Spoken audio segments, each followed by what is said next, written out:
नमस्कार वसंतराव सरवटे. आपली व्यंगचित्र रसिकांनी खूप बघितलेली आहेत, बरीच वर्ष बघता आहेत. आणि एक कुतूहल आहे की वसंतराव सरवटेंची व्यंगचित्र जी आहेत ती एक खास पद्धतीची, खास शैलीची अशी असतात. तर त्या दृष्टीनं तुम्ही आम्हाला सांगू शकाल का की तुम्ही व्यंगचित्रांकडे कसे काय वळलात? व्यंगचित्राकडे मी वळलो, असं कसं वळलो ह्याचं उत्तर देणं फार अवघड आहे. याचं कारण मलाच माहीत नाही व्यंगचित्राकडे कसा वळलो. एक मला असं वाटतं की एकतर मला असं सांगावंसारखं वाटतं की व्यंगचित्रकार व्हावं अशी मला लहानपणी कधी मनात मोठी इच्छा होती असं नाही. खरं म्हणाल तर चित्रकार व्हावं अशी आमची लहानपणाची खरोखरच मनापासूनची आवड होती. त्याला कारण असं होतं की ज्या गावात कोल्हापुरात मी राहत होतो त्या गावाला कलेची मोठी परंपरा आहे. कलापूर हे नाव त्याला अजूनही त्या नावानं ओळखलं जातं. कोल्हापूर अनेक कलेतले मोठे मोठे कलावंत तिथे राहत होते. आणि चित्रकलेमध्ये बाबुराव पेंटर होते, माधवराव बागल होते, संगीतामध्ये अलादिया खां होते, गोविंदराव टेंबे होते, लेखकामध्ये फडके खांडेकर होते. आणि एवढंच नव्हे, एका गावात सगळी मंडळी असतात. त्याच्यापेक्षा देखील मला असा एक महत्त्वाचा त्यामधला भाग असा वाटतो मागे वळून पाहताना की कोल्हापूर हे गाव फार मोठं नव्हतं. आणि त्यामुळं काय व्हायचं, ही जी मंडळी मोठी मोठी मंडळी आहेत ती आम्ही खूप जवळून पाहू शकत. जवळून म्हणजे काय, त्यांच्या घरात जाऊन असं नव्हे, पण आमच्या आसपास वावरताना दिसायचे. अनेक वेळा बाबुराव पेंटरना म्हणा चालत जाताना मी पाहिलेलं आहे, नासी फडकेनं सायकलवरून जाताना, खांडेकरांच्या तर मी काही वेळा घरीही गेलेला आहे.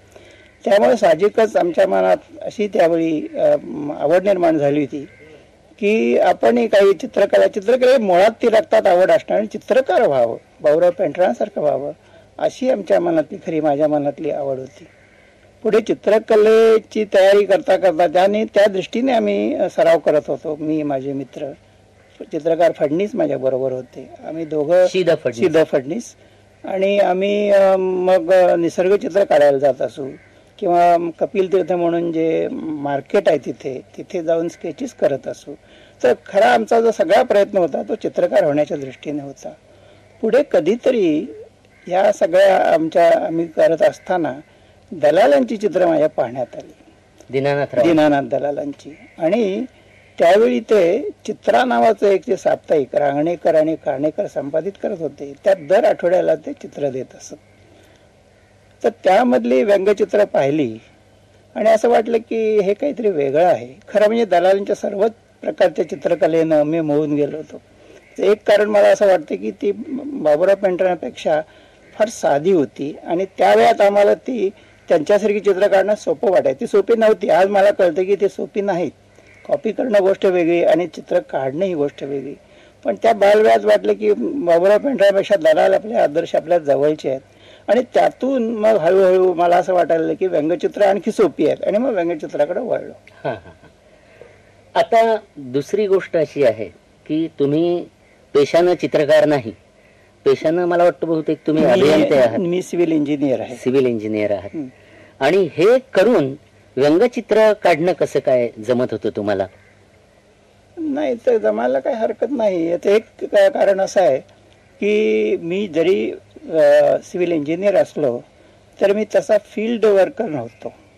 कन्स्ट्रक्शन साईटवर मी सुरुवातीला काम केलं 2-4 वर्ष, पण नंतर मी पुढे डिझाईन ऑफिसमध्ये आलो. आणि डिझाईन ऑफिसमधलं जे काम असतं ते तुम्हाला ऑफिस वर्क सारखं असतं. म्हणजे 10 ते 6 किंवा जी काय ऑफिस शिवाय असेल ती. आणि तिथे आम्हाला आठवड्यातून 5 दिवस काम असायचं आणि शनिवार रविवार सुट्टी असायची आणि आणखी अनेक सुट्ट्या असायच्या. त्यामुळे तसा वेळेच्या दृष्टीनं काय मला फार अडचण आली नाही आणि त्या अवधीमध्ये मी माझा हा छंद जोपासू शकत होतो. आपलं पहिलं व्यंगचित्र कधी प्रकाशित झालं सर्वसाधारण तुम्हाला आठवावंच लागेल, इतकं ते जुनं आहे. तर मला असं वाटतं की मी कॉलेजमध्ये शिकत असताना, म्हणजे आम्ही राजाराम कॉलेजमध्ये होतो 2 वर्ष, फर्स्ट इयर आणि इंटर सायन्सला. आणि फर्स्ट इयरला असताना आमच्या कॉलेजचं जे राजारामियन नावाचं प्रत्येक कॉलेजचं निघतं तसं एक वार्षिक निघत असे. त्यात छापली चित्र. त्यात आमचे मित्र संपादक किंवा ते सेक्रेटरी म्हणायचे, संपादकने तर त्यांनी चित्र छापायचं ठरवलं होतं आणि त्यात त्यांनी माझी चित्र छापली होती. पण हे फक्त कॉलेज पुरतं झालं. खऱ्या अर्थानं जर व्यंगचित्र म्हणता येईल ते महाद्वार नावाचं एक मासिक कोल्हापुरात निघत असेल, त्यामध्ये छापलं गेलं. आणि त्याचं वर्ष म्हणाल तर मला असं वाटतं साधारणपणे 1944-45 असावं, अरे वा, 43. म्हणजे 45 सालापासून तुम्ही व्यंगचित्राकडे वळला आहात. सरवटे साहेब, तुम्हाला सर्वसाधारण आठवण आहे तुम्ही पहिलं व्यंगचित्र साधारण काय काढलं, कुठल्या विषयावर काढलं होतं ते असं आठवतं का? म्हणजे सहज, कारण 45 सालात तुम्ही व्यंगचित्र काढलेलं, त्या मासिकात व्यंगचित्र काढलेलं काय खरं आठवत आठवत नाही. नाही. पण ते विनोदी असावं असं मला वाटतंय, राजकीय नव्हतं. राजकीय नव्हतं. नाही, राजकीय नव्हतं. पण तुमचा जास्त कल मला वाटतं बहुतेक साहित्यिक याच्यावर जास्त आहे, की व्यंगचित्र ही जी तुम्ही काढता ती राजकीय व्यंगचित्र, राजकीय विषयावरची व्यंगचित्र वगळून किंवा त्याला डावलून तुम्ही इतर विषय हाताळता असं मला बरोबर आहे. कारण राजकीय व्यंगचित्र मी सुरुवातीच्या काळात तर अजिबातच काढली नाहीत. एखाद दुसरं क्वचित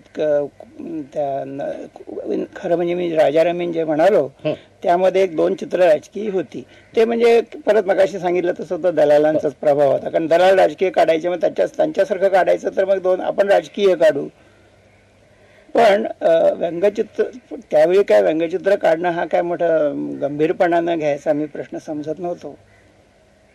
पण गंभीरपणानं घ्यायचा असं ज्या वेळेपासून मी समजायला लागलो त्यावेळी सुद्धा मी राजकीय चित्र अजिबात काढली नाहीत. आणि आज गायत पूर्णपणे राजकीय म्हणता येतील असं चित्र काय मी काढलेलं नाही.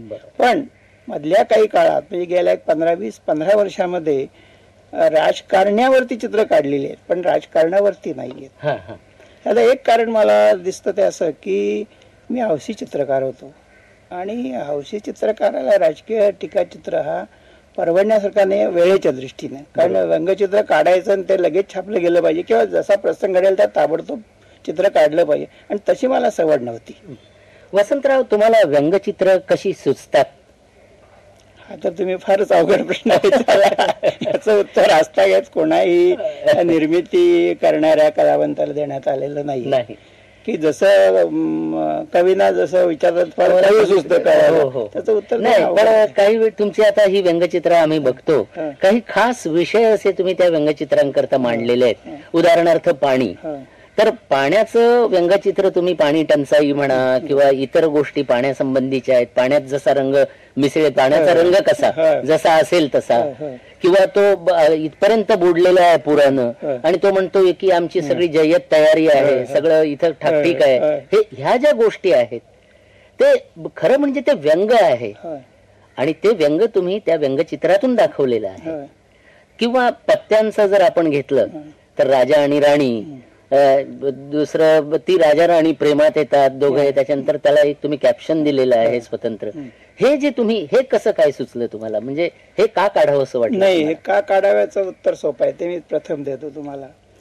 की पाण्यावरची जी चित्र काढली किंवा त्या अशा अनेक काही सिरीज त्यामध्ये आहेत. तुम्हाला उदाहरणार्थ पाणी आहे किंवा फोटोग्राफीवर मी एक सिरीज किंवा अशा काही दृश्य कलावरती आहेत. ते सगळी ह्या प्रदर्शनात नाही आहेत किंवा ती माझ्या संग्रहात घेतलेली नाही आहे, पण अशी मी काढली होती. त्याला कारण मौजच्या दिवाळी अंकातून बरीचशी माझी चित्र प्रसिद्ध झालेली आहेत. आणि त्यावेळी मौजेची प्रथा अशी होती दिवाळी अंकाची की एक एखाद्या विषयाला वाहिलेला अंक काढायचा. तर दृश्यकला, आता पाण्याचा तुम्ही जो उल्लेख केला, तो पाणी या विषयावर त्याने एक अंक काढला. म्हणजे त्यांच्या दिवाळी अंकामध्ये पाणी हा विषय घेऊन त्याचे काही वेगवेगळे त्याचे पैलू त्यांनी तपासले. आणि तुम्ही व्यंगचित्रकार या नात्यानं तुम्ही तुमची भूमिका त्या अंकात बजावली. त्यामुळं काय झालं की पाणी विषयावर मला एक विषय दिला की पाणी. आता मग त्यातून पुढे खोलात जाऊन कसं सुचलं हे परत उत्तर देणं अवघड आहे. आता तुम्ही जे दुसरं म्हणालात पत्त्यांचं, ते काय खास अंक नव्हता, ती आवाजमध्ये आलेली होती. पण मला कसं जसं पाण्यावर काढलं तसं काही वेळा अशा कल्पना सुचतात की एखाद्या विषयाला काही पॉसिबिलिटीज आहे, त्याचे फेसेट्स निर्णय दिसणं शक्य आहे. दूरदर्शनवर सुद्धा तुम्ही अतिशय सुंदर चित्र काढलेली आहेत. आता तुम्ही सुंदर म्हणताय मला त्यातून असं वाटतं नाही नाही की म्हणजे दूरदर्शनची ते फार चित्र भलावण करणारं नाहीये. नाही नाही ते चित्र बघितल्यानंतर तुम्ही उगीच गालातल्या गालात गुलगुल हसता की ती चित्र जी तुम्ही दाखवलेली उदाहरणार्थ एक तिथं पाहुणा येतो आगंतुक आणि तो सगळं आपलं सामान पोरं वाळ सगळी घेऊन त्यांच्या बरोबर तिथं बसतो आणि ती बाकीची सगळी गुंग झालेली आहे, त्यांना पत्ताही नाही, त्याला पाहुणा पत्ताही नाही, पाहुणा आलेला आहे म्हणून.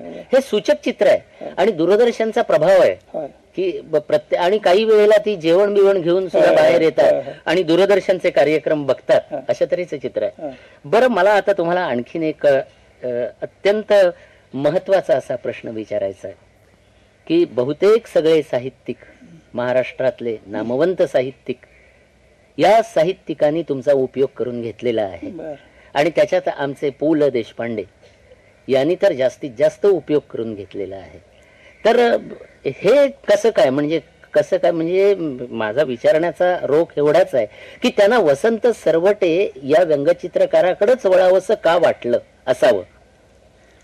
आता हा तुमचा या प्रश्नाचं उत्तर पु ल देशपांडेच देऊ शकतील, पण एक मला असं वाटतं की त्यांच्या लिखाणातून जे त्यांनी काय मांडलेलं आहे त्या शेवटी चित्राचा हेतू काय, चित्रलेखाबरोबर का द्यायची, तर जे लेखातून मांडलेलं आहे ते चित्रातून अधिक वेगळ्या पद्धतीने म्हणा किंवा ते पोचावं, ते अधिक परिणामकारकपणे पोचावं. बरोबर. तर त्यांना असं वाटलं असणार असं मी समजतो की मी त्या गोष्टीला अधिक योग्य प्रकारे न्याय देऊ शकेन आणि अनुभवानं त्यांना असं लक्षात आलं असणार की त्यांना जे वाटत होतं ते बरोबर होतं म्हणून ते माझ्याकडे देतात. बरं, इतर नामवंत लेखकांची पुस्तकं जी आहेत की तुम्हाला जी कॅरिकेचर्स ज्याला मी अर्कचित्र म्हणतो ती जी तुम्हाला दिसत आहेत ती जयवंत दळवींचं एक ठणठणपाळ नावाचं सदर ते ललितमध्ये चालवायचे.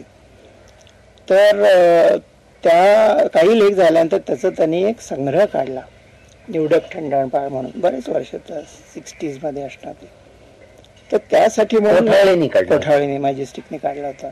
तर त्या संग्रहासाठी म्हणून ती मी अर्कचित्र केली. म्हणजे ही जी सगळी तुम्ही अर्कचित्र आता प्रदर्शनाला लावलेली आहेत ती सगळी त्या त्या प्रसंगानुरूप म्हणजे साजरा करता म्हणा किंवा त्या तर त्या पुस्तकामध्ये मजकूर आणि चित्राचा जसा संबंध जवळजवळ डायरेक्ट काही संबंध नाही. मजकुरात थोडासा म्हणजे जाणीवपूर्वक बाजूला ठेवून त्यांनी एका विषयाकडे एका पद्धतीने पाहिल्यानंतर मी वेगळ्या पद्धतीने पाहणं, असं ते एक जॉईंट व्हेंचर म्हणतात तसं ते आहे. त्यामुळे तो शब्द आणि बहुतेक ठिकाणी मी असंच केलेलं आहे की लेखकाला म्हटलं ते हुबेहूब तसं न चित्र काढता मग चित्राला अर्थ राहणार नाही, काही वेगळ्या तऱ्हेनं मांडता येतं का असा विचार केलेला आहे. तसं ठंड्यामुळे तो अधिक प्रमाणात केलं. साधारण आतापर्यंत किती प्रदर्शन झाली तुमची? प्रदर्शन माझी 8 झाली. 8 झाली. गोव्यातलं मला वाटतं गोव्यातलं 8वं प्रदर्शन. 8वं पण कधी किती सालापासून ही प्रदर्शन? 90 साली.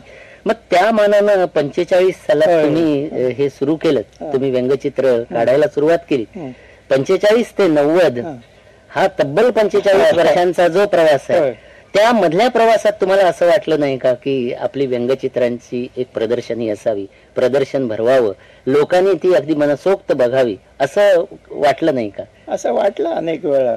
आता का केली नाहीत मला वाटते बरीच कारण असू शकतील. त्यामध्ये एक तर मी नोकरी करत होतो, त्यामुळं तसा कारण प्रदर्शन भरवायची म्हणजे मग ते तुम्हाला पूर्ण वेळ करा, पूर्ण म्हणजे जो काही काळ तुम्ही त्यामध्ये द्याल, महिन्यातले 10 दिवस 15 दिवस, आणि हुकमी तुम्हाला वेळ मिळायला पाहिजे. नोकरीत मला तसं मिळणं शक्य नव्हतं, रजा जरी असली ना तरी आता मी रिकामा असल्या कारणानं मी कुठेही जाऊ शकतो, कसाही वेळ काढू शकतो, हे एक होतं. दुसरं एक मला असं वाटतं की प्रदर्शनाची साठी जे एक उत्साह लागतो, वेळ आणि उत्साह, तोही माझ्याकडं तसा कमीच होता.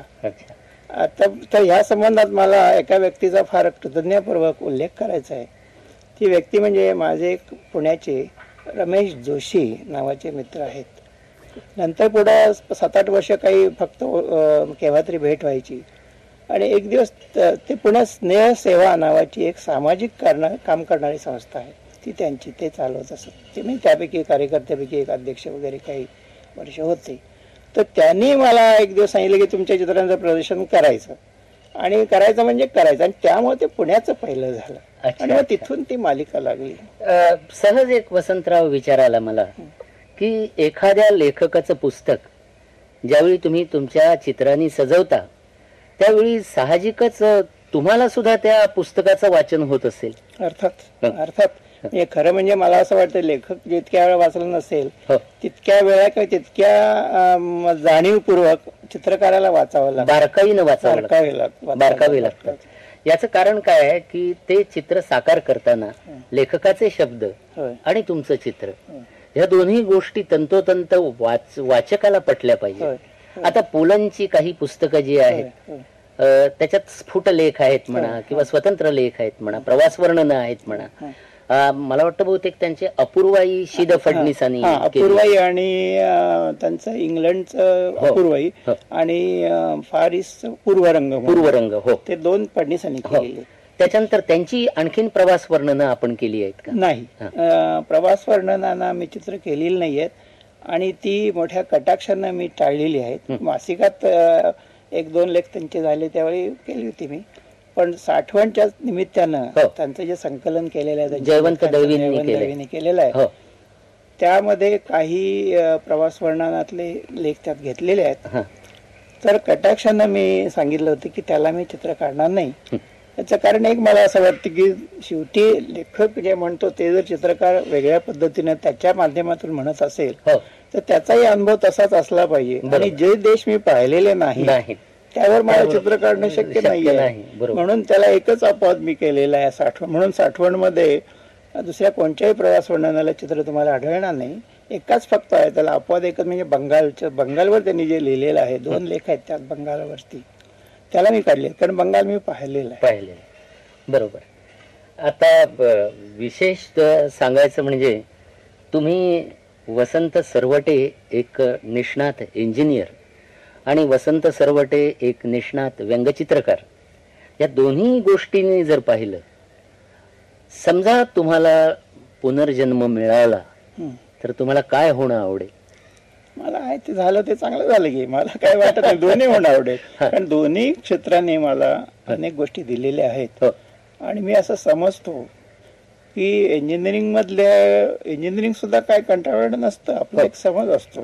कोणताही प्रश्न तुम्ही फार मनपूर्वक बघायला लागलात त्याकडं तर त्यात गंमत असते. गणितात गंमत घेणारी मंडळी आहेत, तसं इंजिनिअरिंग मध्ये मला असं खूप गंमत वाटली. आणि चित्रकलेत तर आहेच, त्यामुळे परत झालं तर आता इंजिनिअरिंग नको असं काही म्हणणं नाही मला दोन्ही. आणि एक त्या मला वाटते त्या पाहण्याचा, इंजिनिअरची एक दृष्टी असते जगाकडे पाहण्याची, त्याचा मला उपयोग झालेला आहे असं मला वाटतं.